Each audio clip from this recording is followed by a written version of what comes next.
King of the Cage is like one of the OG of all OG MMA fighters. Ronda Rousey came out of there. TJ Dillashaw, a bunch of guys have fought in that. I saw Bobby Green fight there with DC. I cornered DC. DC was King of the Cage. Did you ever fight in King of the Cage? No, I didn't. No. I went straight to Strikeforce. It's so old school. I got my big break in King of the Cage. Yeah, we did a podcast with the founder of King of the Cage. I never was champion though. I went down. They liked me, but I was new. I went down to Gladiator Challenge, and I was their first champion. But it was owned by King of the Cage. Man, but it was like I met him in the audience, and you were wearing your fucking gloves, by the way, in the audience. Wait, what?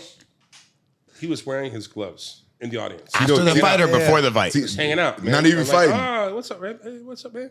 He had the chain on. I'm gonna tell y'all something. Wait, you're telling me you Tito was making fun to the fight? No, with UFC gloves on. There wasn't no like UFC MMA gloves. There was King of the Cage yellow gloves, yellow gloves. King of the Cage gloves. Yeah. No, I didn't. You didn't have. I just walk around with gloves. I'm gonna tell y'all something though. Did y'all want to hear why though? Respect. Make fun of me though, but do you want to hear why? I'm not making fun of you. I've never heard this. It was like 2002, 2001. Tito made fun of me for doing it, but this is the thing. I only wore those gloves in certain places, so I had the chain on because Terry Chevercock told me to keep wearing the chain because promoting me so because when I was fighting Marvin Eastman, it was two black guys there. They was calling me Marvin Eastman. And they was like, oh, the black guy with the long socks. You know what I'm saying? So hear me out without me pointing it out, and maybe you guys can understand. The only time I wore those gloves when I wasn't fighting is when I thought that it was a possibility that a fight was going to. There we go. In those days, you could actually be in the crowd and you could fight. Yeah. Like, who wants to fight? You'd be like, yeah, I'll do it. Yeah. No, it's not that. Okay, so what do you mean? I'm explaining. Rampage is a little hot. You're a little hot back Let me explain something to you. Oh. When I went to those fights, I was almost always the only black guy around. and at the King of the Cage, people used to spear beer on me on purpose in the back, right? And what? Yeah. What? People used to pour beer on you at the King of the Cage. Wait, why? I don't know why. I didn't do nothing to them. Racism? Or? I don't know why. Because you're wearing gloves. You look like a Halloween costume. No, listen. Yeah. That's why I started wearing gloves. Understand what the fuck I'm saying? Raise your hand if you ever been black. Thank you. Yeah, you know what I'm saying? That's why I started wearing gloves in King of the Cage. And then I went to Big Bear, training Big Bear with Tito. Yeah, and then I'm on the black guy up there, and people start saying shit to me. That's what? People just start saying shit.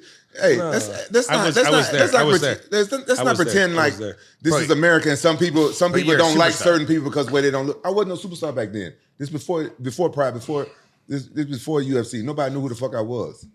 Yeah, but if I saw you wearing a big chain with those big King of the Cage gloves, I'd be like, that's someone I'm not messing with. I only wore the chain at King of the Cage because Terry Chevercock asked me to, but Tito make fun of me, but I did wear those gloves around. Only at certain places, and people don't understand. No, it's just funny. Because I don't give a fuck. If I'm making money with my motherfucking fist, and some shit gonna pop up, I ain't finna say like, oh, hold on, let me put my gloves on. It's awesome, man. It's funny. That's all. Hey, man, you're a showman. You're a showman. Man. You're a showman. Damn right. Hey, I tell you what though, when I wore those motherfucking gloves and people, no one fuck with you. No one said shit. Exactly. No one what said would shit. Tito Ortiz say that would make you upset when he would make fun of you for wearing gloves at a fight in the stands? My friends can make fun of me. And what would they say to you? No. I wasn't wearing these gloves for people making fun of me. People were saying like fucked up crazy shit to me. Okay.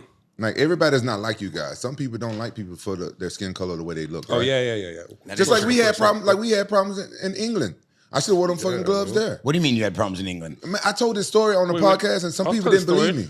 I want to hear your side, okay? So, some people did. So you know, remember I told them. The internet gave you a lot of flack saying that the story was fake. They said it was fake. I'm like, well, I gotta lie. Here's what happened, okay? Let's get his side. In my recollection, okay? We're walking with this is before you met Mike Bisbee. You became friends later, but we're walking with like two of his guys, you and me, my friend Hans. And who's that little guy? And there was Shannon Gugarty, who's one of my black belts. But he's a little bit of guy, right? Yeah, but that's the guy they started bullying first. Well, we're walking, and there's like these 5 or 4 guys, they had trench coats on, and they're walking, and they were staring us down. And Rampage's like, "Hey, what's up, man? You don't like us, man? What's up?" And they went, "No, we did not say that. They had an accent. They were not from England, you know." Rampage was like, "Hey man, where y'all from?" And they went, "Chicago." But bullshit, right? So anyways, we arrive at this nightclub, but Mike Bisbee is not there yet. We go across the street to this little bar, right? Anyways, the nightclub had a line around the block two times, like an hour to get in the nightclub, you know? We go across the street, hanging out, and Mike Bisbee comes in, and you meet Mike Bisbee, and we're having a good time. And some girls arrive, and we exit this little bar to go in the nightclub. And the same guys were at the same time at the front, and we cut right in front of them because, you know, whatever. And we got in the front of the line with Rampage and Bisbee and me and Hans Molenkamp. And these guys were like, why did they get in front of us? Why? They were complaining. And the bouncer's like, hey, when you're a UFC champion, you can get in front of the line too. Right? So we go in. This is my recollection, right? We go in, we go upstairs, like third floor. It was one of those nightclubs where it's all couches, like it's low seating, you know? So I was drinking, man. He was not drinking. He had a fight coming up soon. He was drinking Red Bulls and shit, you know? And he was smoking cigars too, right? Probably. I don't remember that He was part. smoking cigars, drinking Red Bulls. He wasn't drinking, right? So I stand up. I go, hey, Rampage, I'll take a piss or I'll use the head, whatever. And he saw these 5 guys stand up out of these couches and follow me in the restroom. Rampage's like, oh, shit. He had my back, man. So I'm taking it, you know, I'm going pee-pee, basically. And there's 5 guys behind me, standing behind me. Rampage fucking ruined their game, you know? But it's not a good story when 5 guys are standing behind you when you're urinating. It's not a good story, right? I don't. Did you see knives or no? No. But there was something. They were going to do something bad, right? So maybe you saved me, man. You know, it's possible. Were you drunk at this time? Yeah. So I'm gonna tell you what I remember. Right, I don't remember those guys that outside, those Chicago guys. I remember the rugby guys. The big rugby guy At the bar. The big rugby guys was picking on your friend, the little bitty guy, and he was trying to fight the guy. And I offered the guy a beer. I said, "Hey man, let me buy you a beer." So Was it Shannon? My student Shannon? Yeah, I think that was Shannon. You might call him and see how much he remember. But I was like, "Let me buy you a beer so I don't have to beat your ass." He's like, He was like, "What? You remember those rugby guys we had a problem with?" Yeah. Oh. You don't remember those guys, huh? I recall some of it. Yeah. Oh yeah, I can remember if you. I thought I was drinking too. I didn't remember because I remember. No, I remember I was probably drinking beer, and then the guy followed me in the bathroom, and I saw him in the urinal. He came behind me, and another guy came and told him who I was, and then he was like, "Hey, you still want to buy me that beer?" I'm like, "No, fuck you." But they was picking on your little bitty friend.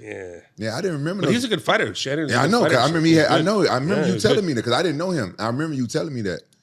And they was picking on him. And I was like, matter of fact, you picking on the worst one, the smallest one. He would beat all y'all fucking. But it was the problem. Sure. We had the most problem out there. The biggest one, the rugby guy.